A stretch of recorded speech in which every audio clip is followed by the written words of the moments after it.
much bigger discussion, but I think, I mean, we have an obligation to at least look into it and give it due consideration. I will have to say, from a personal standpoint, I've never had an issue with rural metro, and I live relatively close. I haven't had an issue with them either. I just wanted to go on record as saying right. that I know you haven't, I know you're not here on bad mouthing rural metro.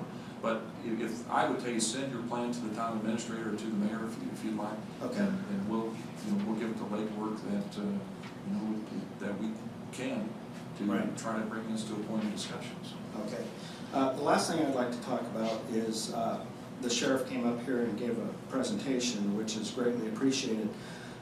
I think we need more of that with the community involvement, but instead of them coming up and having their show on the computer and all that, a community-based forum where we have the fire chief and the police chief here, where the citizens can direct questions to both the fire chief and the police chief and get answers, real time. I mean, there's a lot of questions people have. I know our homeowners group just had a meeting and we had one sheriff there that was answering questions and all this. But it would be nice if the city could offer that, since you have the room here, where we could have the police chief come in, or maybe both the police and fire at the same time. I don't know how confusing it would be, but where the citizens could actually come in and ask questions face to face with the people that are protecting us.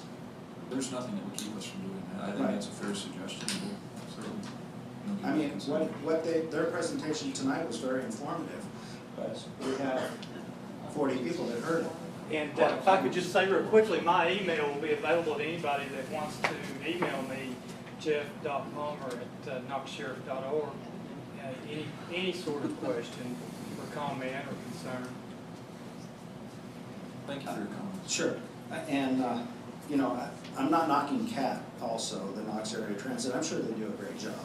I don't think the riders ride free on there. I'm sure they have to pay a monthly fee. But when I was reading down all these grants, I'm like, well, hold it. I live in the town. We should give our grant money to people in this town that it directly relates to. And I'm curious how many people ride from Campbell Station to downtown Knoxville, because they obviously have to park there or get dropped off there in order to ride that. Are they residents of Farragut, or do we have some controlling thing, or are they coming from the Middle Tennessee and dropping their car there and riding the bus in because it's a service our city provides? So, I mean, are these Farragut residents solely that are using this, or are they everybody? Because if it's everybody riding it, it's not really fair to divvy up the money to people that don't even live in this community, where we could give it to the schools where it directly affects every person in this room. You're preaching to the choir right now. Okay. I'm glad the choir's listening. Thank you so much. We might even start singing in 10 I will minutes. get that information to the city administrator and we'll move forward Please with do. that. Thank you. Thank you. The next speaker I have is Steve Williams.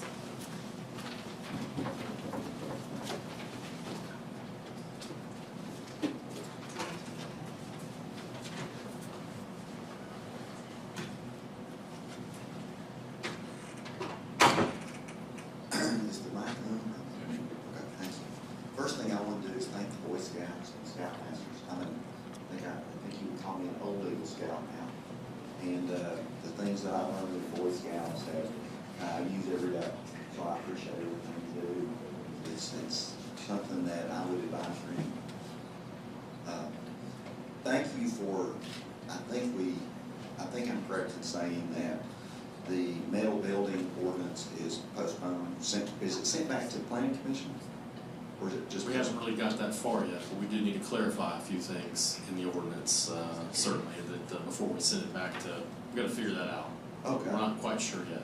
So at some point, we'll be advised as whether it's coming back here or to the planning commission? Yes, sir, that's correct. Okay. And I appreciate the members that I've spoken to. I think it's basically just a case of unintended consequences. Now that I've researched and talked to some other people within the town and also talked to the town staff, I find that the Costco building maybe brought up some issues. I wasn't aware of that. I knew they were building a building, but I didn't realize what was going on. So now I understand a little bit better about it. But speaking on behalf of our building, we have a Patriots Corner, carpets is. And I would just like to say, our flag came down in the storm today and broke the ball off the top. So, yeah, I didn't realize the storm was as much wind as it had, but it broke the ball off the top. So the pulley laying on the ground, we picked it up, and we will be ordering a new one. So just give us a day or two to get it back on our feet. But the building is, you know, we've had it since '93 here in the town, and we do have metal on the sides and the back. We do not have metal in the front, of course. It's stucco on the front. But the way the ordinance is written now with the different words and so forth, my fear is, and we've actually had this circumstance, where we had a tenant that needed a bigger door so they could get deliveries in and out. They had a 3-foot door, and they needed an 8-foot door that they could open up. So we put a 4-foot bi-parting door in. My understanding, just me reading the ordinance, I would have to modify that particular wall that was on the back of the building. So a $1,200 door would have become about an $82,000 project, the way I read the ordinance. Now, Ruth and I debated that a little bit today, and I don't think we either one of us agreed with one another, but I think we did agree that the word facade is all sides of the building, not just the front. Is anybody, am I right? I think that's exactly why we're defining that a little bit clearer in the ordinance, but Yeah. I think that's the intent, certainly. Yeah, I looked it up in Webster, I think is what, Tom, is that right, what you use, Webster? Okay, well, it says it can go either way, so that didn't help us either. But I appreciate you sending it back, and I'd be more than happy to come to wherever you tell me to come and try to work out some of these details. I just don't want to be punished by being an existing building, because we don't get the rental rates on an existing building that some of the new folks get. We basically get half what they get on the new buildings that are being built. So it'd be difficult for us to compete, modifying our buildings to brick, stucco, or stone if we're getting half the rent. So that was my big contention. We don't want to lose tenants, we don't want to lose business by taking a $1,200 door and making it $82,000 door. So I won't take any more of your time, I appreciate that. Well, of course, that's why we're not voting on this I tonight. understand, I We're really gonna try to get it right before we I vote on appreciate it. that. And- But we, you know, we need your input, so. Yeah, I'll be glad to just tell me which way to go, here or planning commission. Thank you. Yeah, we'll tell you. They'll have signed up. That's it? I think we have some other people interested though. Yeah. Well, come on. Identify yourself and your address, please, sir. My name is David Falconer, I live at 11605 Gates Mill Drive. And I would like to speak to two of the issues tonight. One of them is being postponed, but I brought copies of a letter and pictures for each one of you.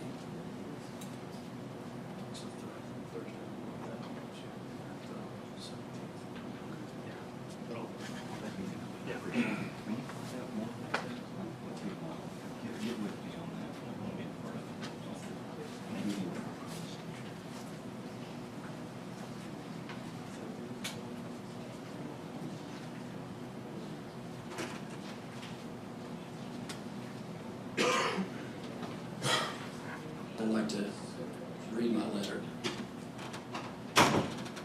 It says, this is proposed ordinance 12-06, Farragut Municipal Code, Title 14, to whom it may concern. I read with some concern the proposed ordinance noted above of the need to prevent the construction of metal buildings in town, unquote. Quoted from the text of the proposed amendment, background section. Aside from the obvious personal freedom issue associated with dictating to tax-paying and employment-generating developers, architects, and property owners what kinds of buildings that may be placed on their property they have paid and maintained, this ordinance is very least too broadly written. Please be aware, there's a huge variety of metal cladding options for buildings, many of which are not readily apparent as metal.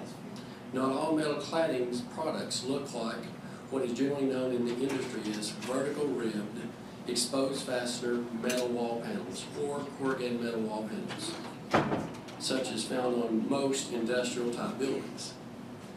Some examples currently within the town limits are the Cool Springs Isolarium facility on Kingston Pike and the Turkey Creek Public Market building on Outlet Drive.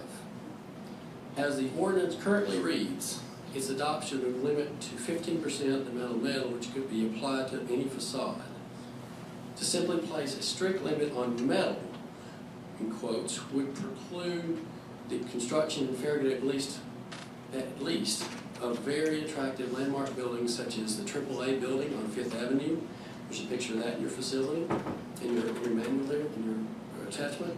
The Mercedes-Benz of Knoxville on Parkside Drive, the new Scripps Howard building off of I-40, Ted Russell Ford Nissan on Kingston Pike, the Pratt Pavilion on the UT campus, and the new addition to Park West Hospital on Sherwood Boulevard.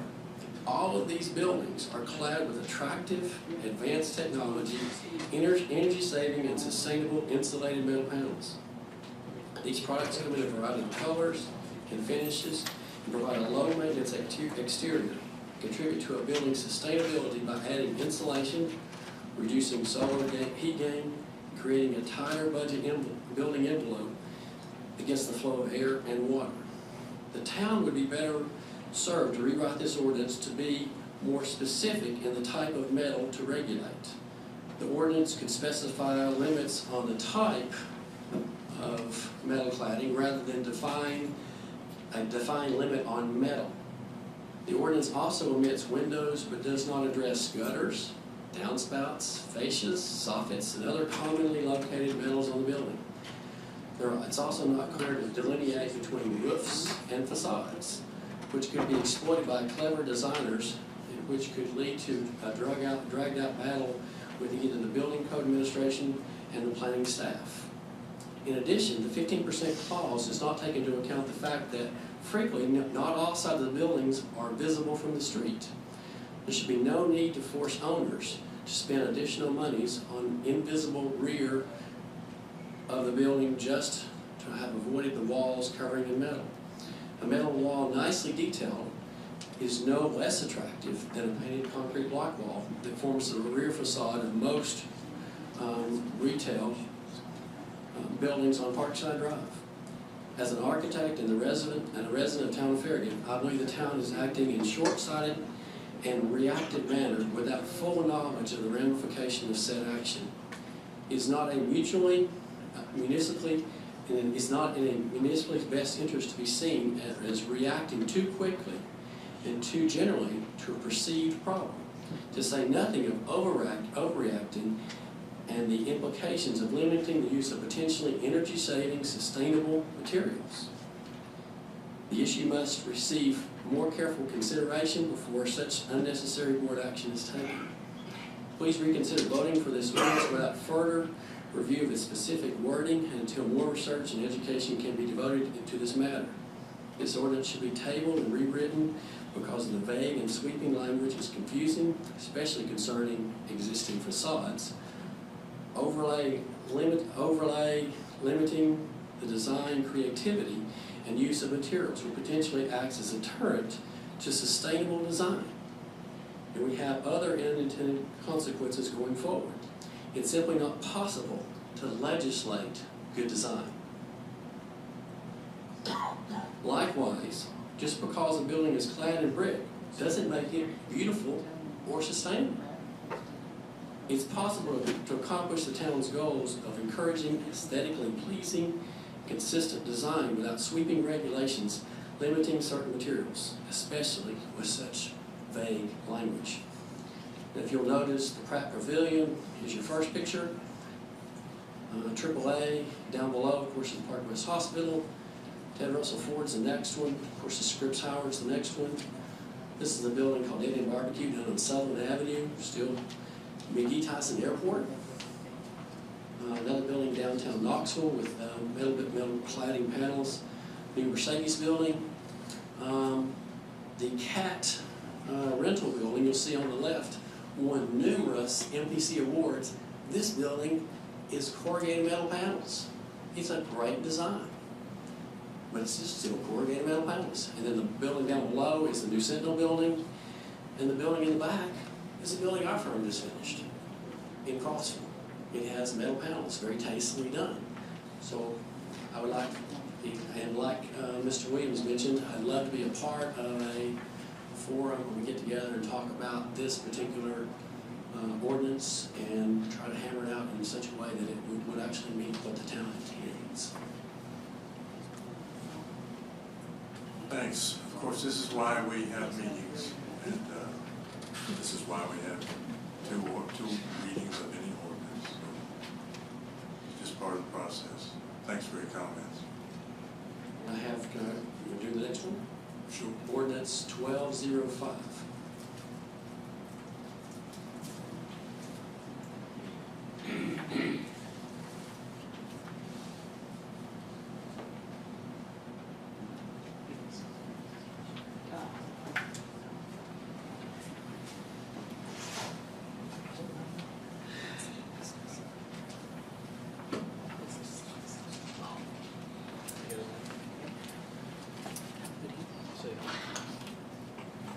This is proposed ordinance 1205, Farragut Municipal Code. To whom it may concern, the Board of Mayor and Aldermen need to be advised of another example of overlaying broad legal language in a proposed ordinance, specifically 12-05.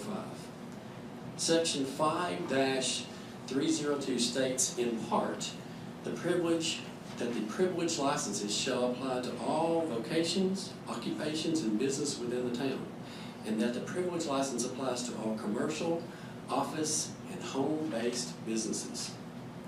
First problem is that the language is unclear whether or not the business has to be located within the town limits of the town, or if it does not, or if it does business within the town. For example, my architecture firm headquarters is within the corporate city limits of Knoxville, Tennessee, but professionals are not required to have a separate license, city license to operate. This is because we do business in many cities and states across the country. If this language is interpreted thus, all entities seeking to do business within the town will need a town license. So far, in over 20 years of practice, I've only had to obtain one municipal license of this type. In just about every state in the United States, there's only one I've had to submit a license. That's in Carmel, California. They actually require me to have a municipal license to work in that particular city. That's the only one in the entire United States of all the cities I've worked in. The second one is of applicable scope. In Knoxville and Knox County, only certain businesses are required to have licenses from the municipality. Specific business such as adult establishments and those selling alcohol and beverages require additional licenses. See the attached copy of a portion of the city's website. You'll see back there, and I've highlighted for you there. State law requires that all businesses, with the exception for professions, manufacturers, and certain disabled persons in the city of Knoxville, have both a city and county business license.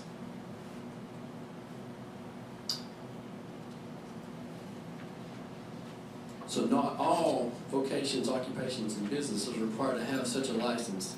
If the purpose of this ordinance is to collect sales tax, then the ordinance needs to apply to businesses which collect sales tax. Professionals such as doctors, dentists, psychologists, lawyers, architects do not collect such taxes. The word home-based businesses is also too broad.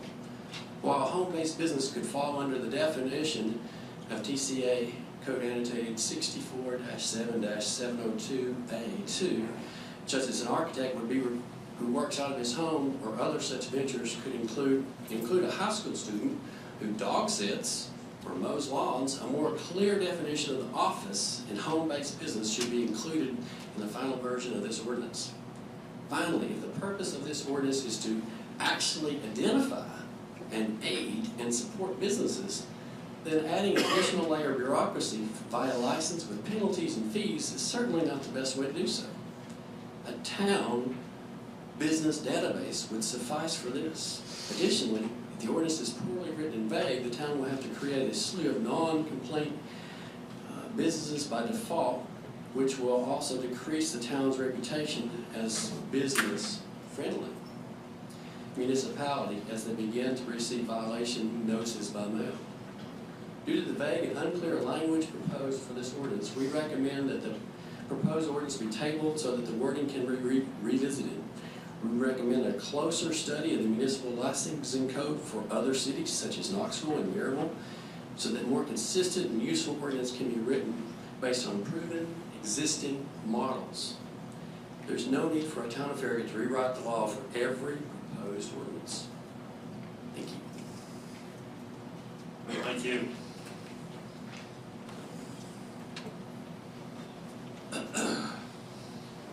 Anybody else wish to speak?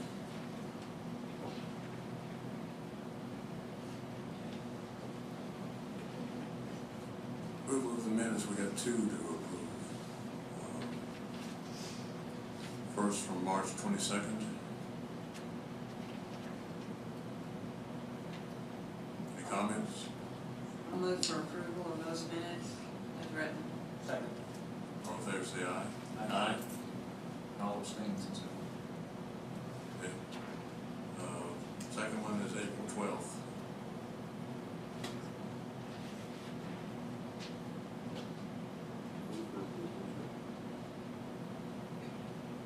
I'll second that. All in favor, say aye. Aye. I'll abstain as I was absent from that meeting. And I'll abstain because I was absent also. So the next item is ordinances, and we have already delayed ordinance 12-06. I propose that we table 12-5 also at this point.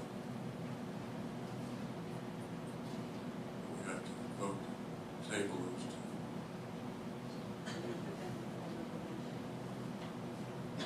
Yeah, I move that we, I'll second it. all in favor say aye. Aye. That leaves us with 12-07, ordinance to amend the fiscal year 2012 budget.